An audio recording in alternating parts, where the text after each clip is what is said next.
Listen to me. If there was a wise man who would ever think of this, they would say in order to be superior to the man, you've got to be the man. For I am the man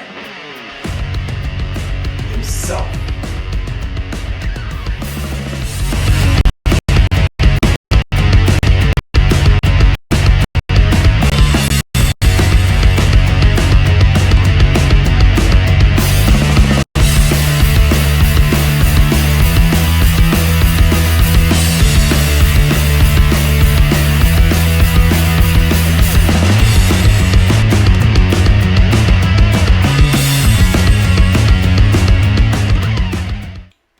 Guys, what is going on? How you guys all doing here once again tonight? It's late on Friday night. It's like 1:20 in the morning, and like again, as I said in my Raw review, I am trying to play catch up tonight. I am having a Raw review uploaded. I have a Turn Alert uploaded. I have another Spirit Destiny Ultimate Challenge level uploaded.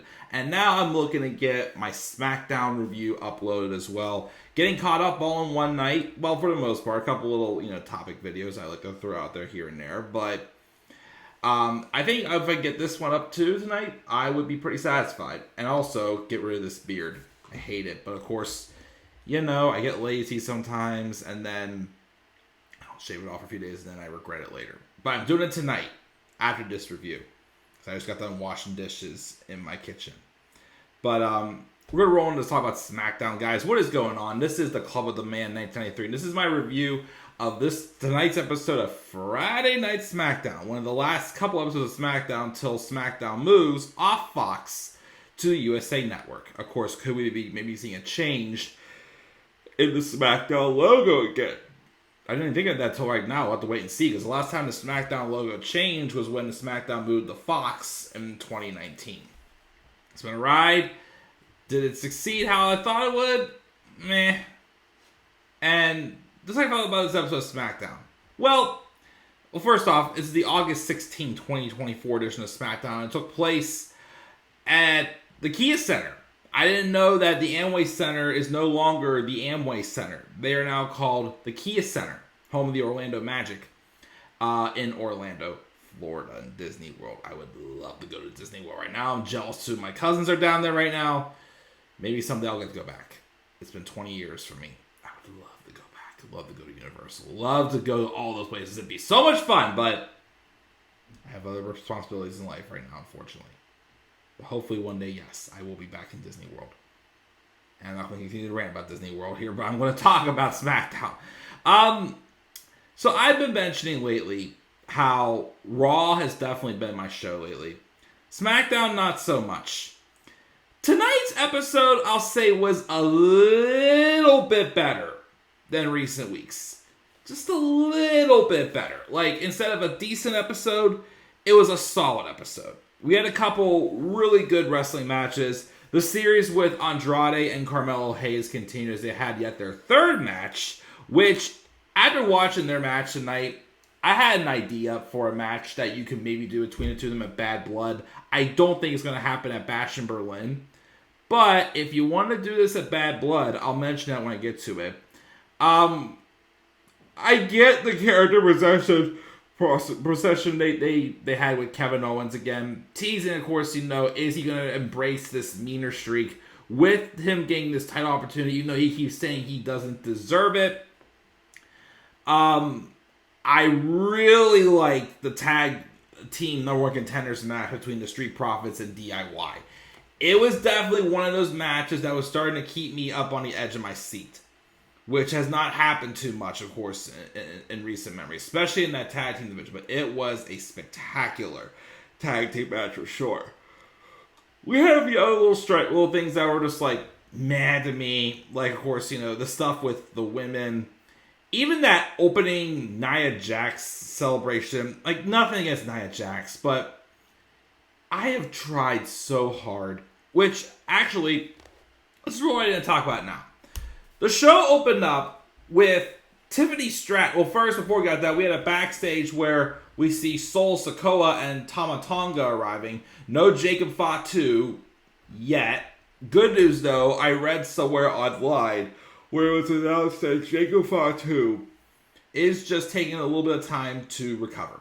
He is advertised, though, to wrestle on next week's episode of SmackDown for the tag titles against the winner of DIY and the Street Profits. And I guess Tonga Loa was selling the beatdown from Roman last week. Tonga Loa, yeah. So it was just Tama Tonga and Sol Sikoa who arrived at the arena. And we're told Roman will be showing up later. So the show opened up with Tiffany Stratton throwing Nia Jax's championship celebration party. And Pretty Deadly are in there as entertainment or whatnot, if you wanted to call it that. And it has a bunch of like pink balloons and unicorns. And so it's definitely not Nia Jax's theme. It's definitely more so of Tiffany Stratton's. But then Nia Jax came out. She got like a royalty type entrance, very similar to how Baron Corbin used to get his when he was King Corbin.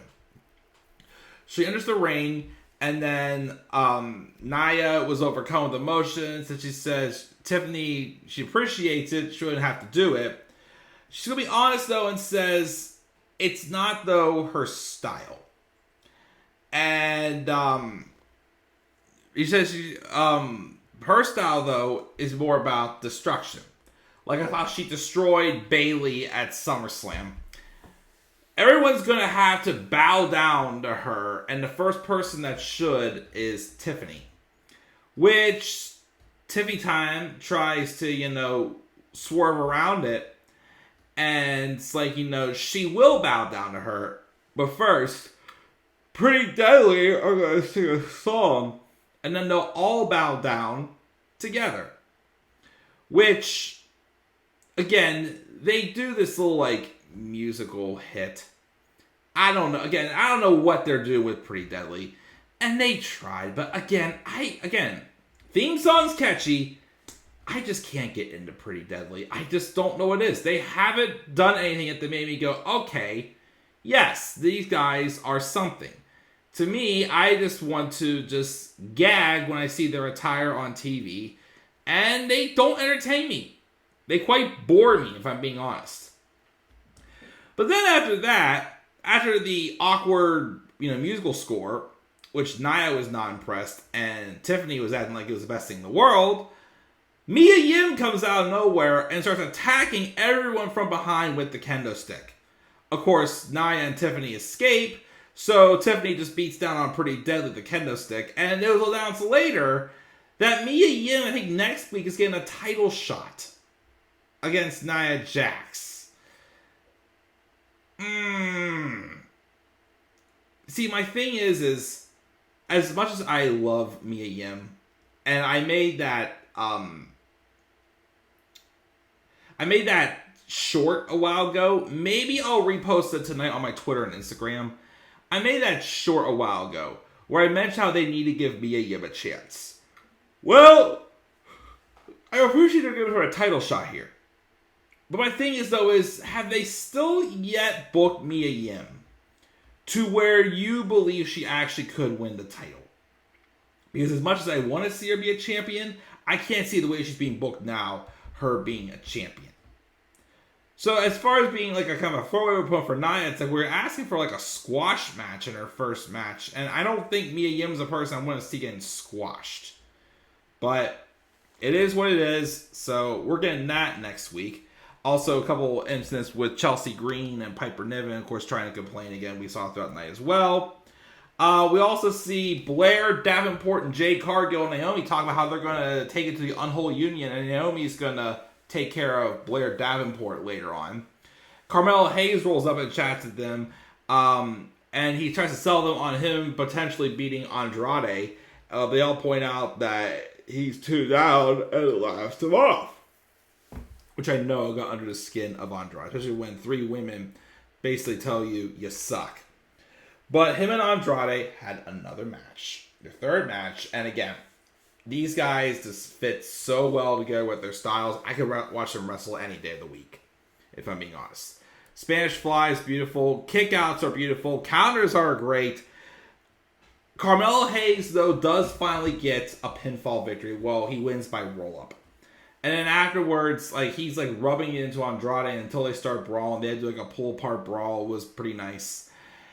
The match that I think they should do between these two, and it probably won't be until Bad Blood, I would like to see Andrade take on Carmelo Hayes in an Iron Man match.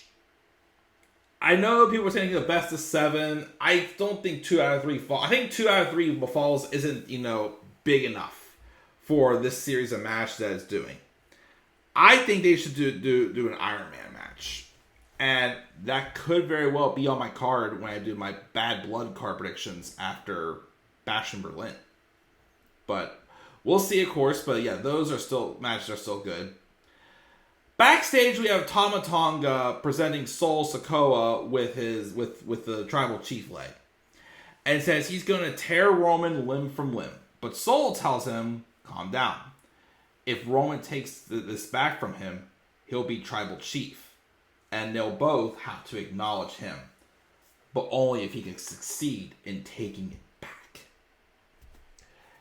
Which, of course, I was just like, okay, he's going to seriously settle if that happens. Like, even if it would happen, you don't think Sol would try to find a loophole around it, though? I don't know. Something I did forget to talk about on last week's episode of SmackDown. We had another vignette. We had the first one last week. We had another one this week. A vignette for Giovanni Vinci. Of course, we haven't seen Vinci since Ludwig Kaiser turned on him right before the draft and kicked him out of Imperium.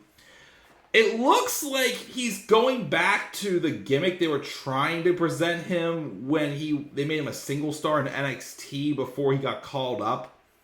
That's what it looks like it's doing. I don't know if that quite is the case, but we'll see. But they're definitely emphasizing the Italian heritage because he is Italian and whatnot. So we'll see what happens. Again, I've always thought Vinci was a good wrestler, but he just hasn't been allowed to show it. He always was the weaker link in Imperium. So we'll see what he does on his own when he comes to SmackDown very soon. Blair Davenport took on Naomi. Match was, I didn't really care too much for it. I like both women in here. I gotta be honest though, is that knee strike really Blair Davenport's finisher?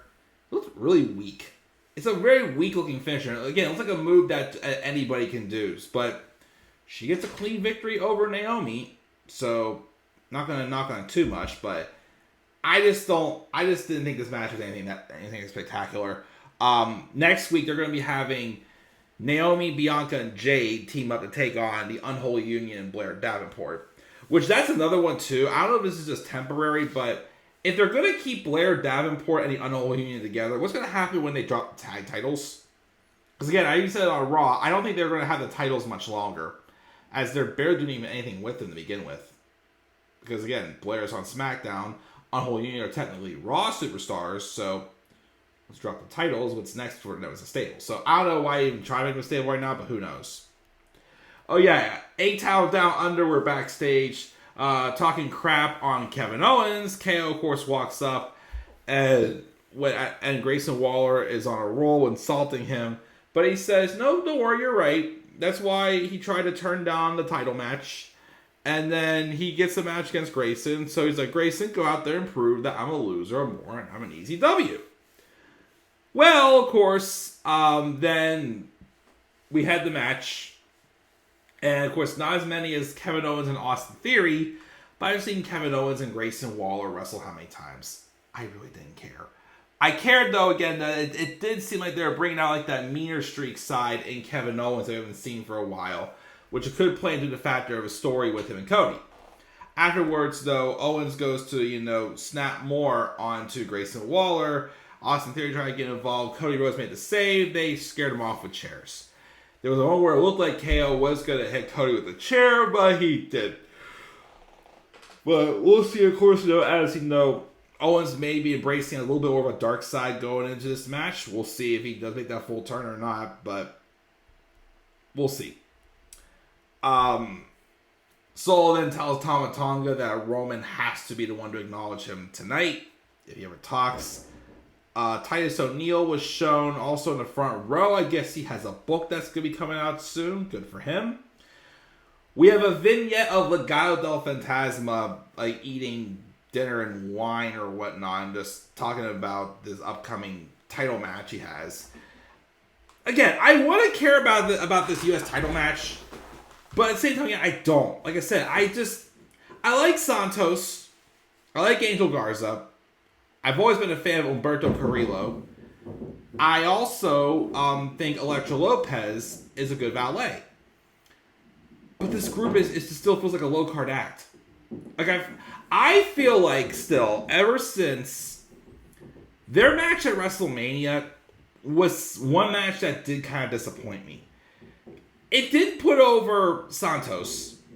It was treated as like the celebrity moment of the night, bringing in those Philadelphia Eagle players. And I just felt like this fell out of place. Ever since then, I just feel like Santos hasn't been the same. Because when he turned heel, he started off really good, I thought. And then he just dwindled after WrestleMania. Again, he doesn't feel like a strong act like he was before. Maybe this will reunite, who knows. LA Knight, of course, came afterwards and talked some trash on him and whatnot. He's going to get a BFT next week when he fights for the U.S. title.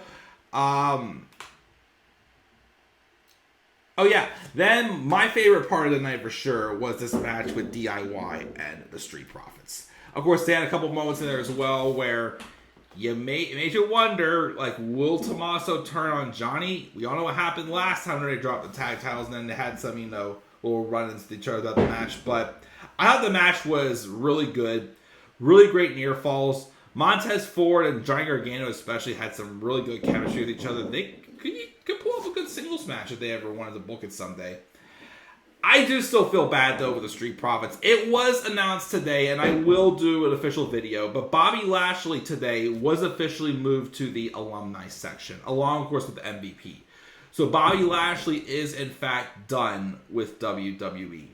And so is MVP. I can definitely see Bobby maybe showed up in AEW. We'll talk about it, though, in a separate video. But, yeah, now that happened, though, is that the Street Profits are kind of in a pickle. Because, again, I like them, but they feel like the same old act we've been getting for the past couple years, and it's really done nothing. They've only had one tag title run in main office. Well, technically two, since they had to swap the belts. But it's still, to me, it's like I expected more. But this match between them and DIY, I thought, was outstanding. Again, a couple of little tease run-ins with Johnny and Tommaso 2 times, which, again, they're giving us that suspense. Even though, again, I still feel like DIY is just being a whole new nostalgia act, because how much different can you really go with this feud, since they've already had how many matches and how many story moments, but, I'm sure Triple H thinks of something, but after all the crazy pinfall breakups and whatnot, Street Profits do win, and they're no more contenders, and they will face Tama Tonga and Jacob Fatu next week for the tag titles. I'm pretty sure, though, they're not going to win. And then the show ended with Solo Sikoa calling out Roman Reigns. Basically just telling him to acknowledge him, and if you want to be the tribal chief again, come and get the lei and whatnot. And Roman came out. Solo told Tama Tonga he can handle this by himself. Roman and Solo start brawling again. Tama Tonga got involved in this and that. It was basically the same thing we've gotten 2 weeks in a row. We had it at SummerSlam. We had it at SmackDown last week. At least have Roman speak a little, say something. Because I don't know if this is me just being very impatient or me just being concerned that he will fall off the edge as a babyface. But again, it's like I want to hear from him. I want a story for him. Besides him just coming back and being silent, trying to grab back his leg. Again, does he respect the crowd, or is he still, power hungry, but just in a badass babyface way or whatnot? I want to hear him speak. Yes, he's awesome when he gets in motion doing his spears and Superman punches and whatnot. I want to hear him speak, though, please. I mean, I appreciate this segment at least tried to do something move forward with Roman grabbing the leg, putting it over his shoulders, until Jacob Fatu returned and beat him down, and Bloodline stood tall over Roman to end it. Again, though, like I said, it's like, it's like, I'm okay with what we're getting with Roman and the Bloodline right now, but every time I watch, it's like, just a wee bit more, and I'm just not quite getting it. Dragon defeat just a tad bit, if I'm being honest. But I guess we'll just have to continue. Wait and see. And that's my review of SmackDown, guys. Like I said, the news about Bobby Lashley being moved to the alumni section officially, I will do a video about Bobby Lashley at some point soon. Maybe we'll include MVP in there, but we'll talk about that in a separate video. But I'm going to upload this, brush my teeth, and then head to bed. I'm beat. What are your guys' thoughts on this week's episode of SmackDown? I gave it a B-. Again, some storytelling, but it's still, again, just a show that just has a lot of people who are still just repackaging and finding their groove. We'll see where it goes eventually. Leave your guys' thoughts again down in the comment section below. Be sure also, as always, to slap a like on the video and subscribe for more content on my channel. You may also follow me on Twitter as well, the Club of the Man 93. You may also follow me on TikTok and Instagram, the Club of the Man 1993. And until then, guys, I'm checking out. I'll catch y'all later. Have a great rest of your night. Do not forget, though, in order to be superior to the man, you've got to be the man. And for I am the man himself. And that is not just an opinion, my friends. That is a fact of life.